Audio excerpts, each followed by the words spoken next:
Guys, magandang hapon mga idol. Meron tayong kakamada ngayon. Hapon yung dumating.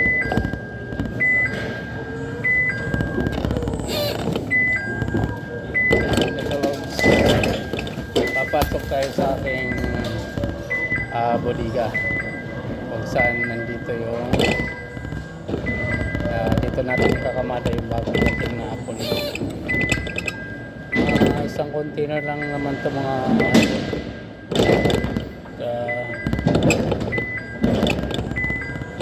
saglit lang to, wala pang 2 oras to tapos na.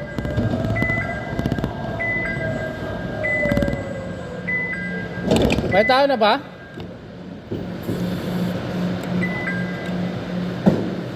Saan daw yan? Third?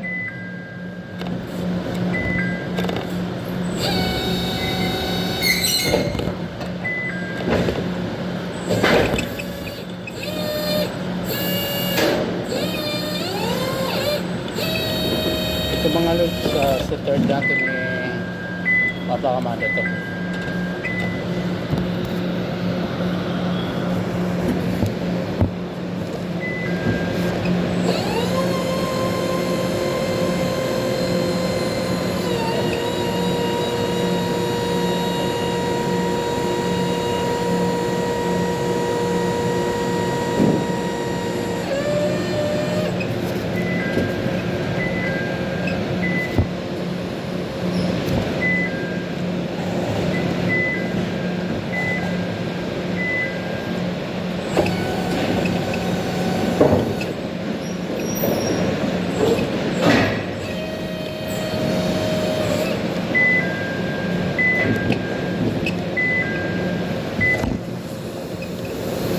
Ito yung medyo kasi itong ganitong klaseng apple na ang size niya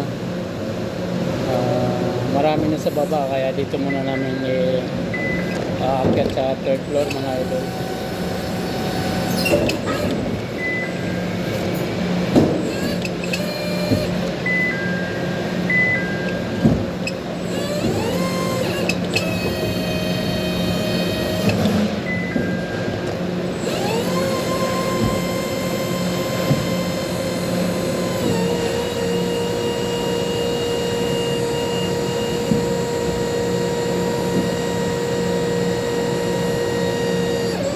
Shoutout nga pala sa mga datong kakamana forklift operator.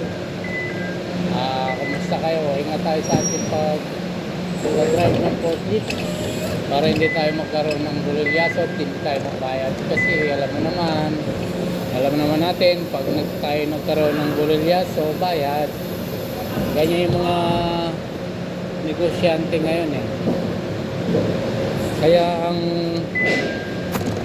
nasa ating mga kamay ang ang kalagayan kung tayo magbabayad o hindi. Ayan o, yung mga galing sa labas.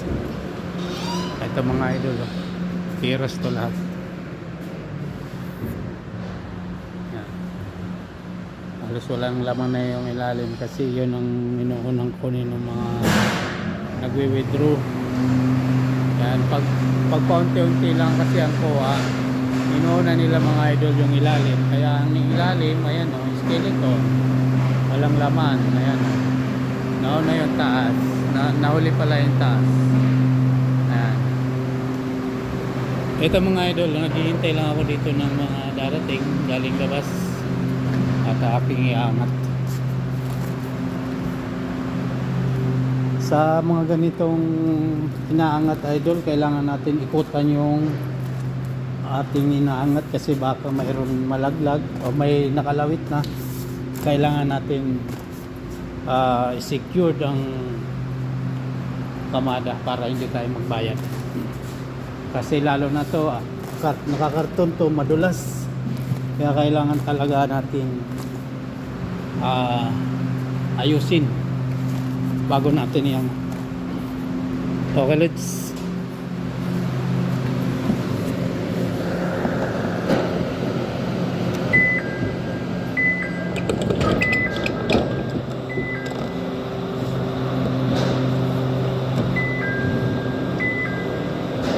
mga followers ko abroad, dyan sa Dubai, may followers ako dyan.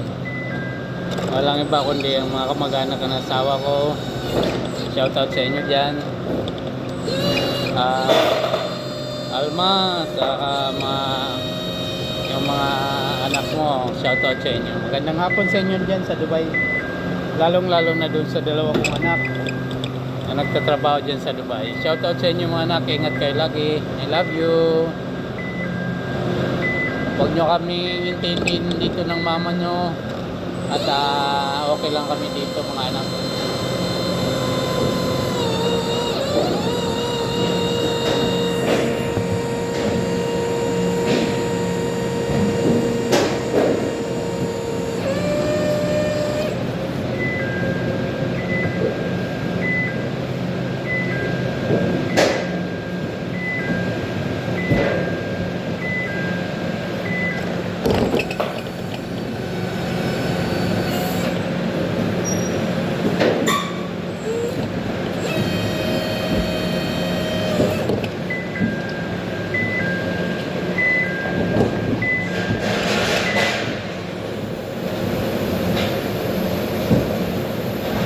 Kung hindi nyo naitatanong mga idol, matagal na ako sa ganitong hanap buhay. Pero nag-umpisa talaga ako sa nung araw, painante, makakaratilay po sa Divisoria, hanggang sa nalipat ako ng Paranaque doon sa kumpanya ng pinagtrabaho ko dati. Maraming forklift, kaya doon ako natuto mga idol. Para doon ako natuto ng gusto mag-forklift. Ito katulad nito, mga naka-ano siya, kailangan natin siyang ayusin.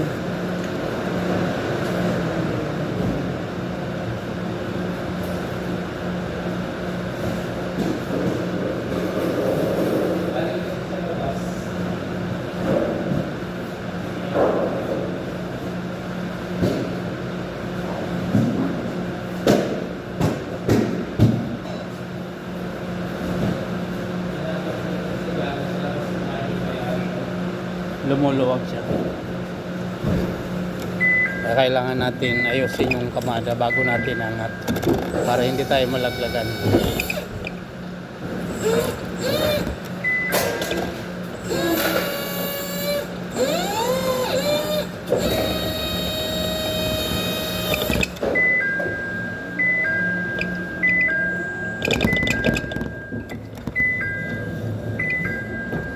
Masarap magtrabaho dito mga lods kasi yung lamig niya para ka lang nasa isang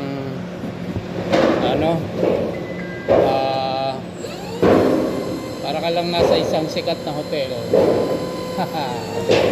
Tama-tama lang lamig.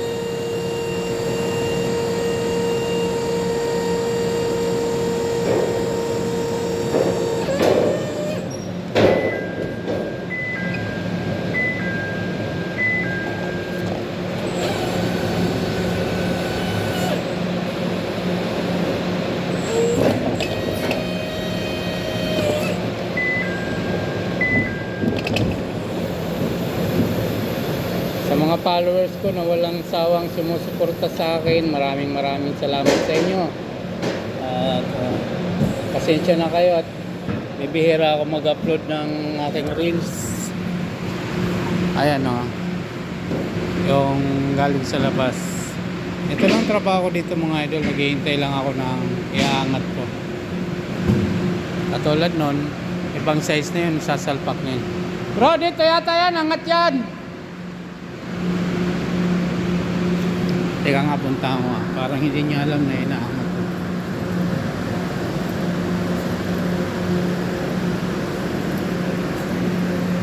Anong size yan? Ha? 80? Ay, 88 lang yung doon ha? Wala na? Butal na lang. Sige. Ayun, butal na lang pala yung natitira sa labas ng alas. Yan. Saglit lang, ilang palita lang yan. Tapos na. At dito naman mga idol, ito may mga limon kami nandito yan. Limon yan. Tsaka sugar kyat. Ito, sugar kyat. Matatamis yan. Seedless. At saka, yan, China orange. Matatamis din yan. So, ang dami namin ng lemon dito. Bali sa kabilang bodega, marami pa ito mga idol. Kaya sa gustong bumili ng lemon o anong klaseng prutas, basta imported, meron kami dito. Kaya kung gusto nyo, PM nyo lang ako. Okay. Thank you for watching. Love you.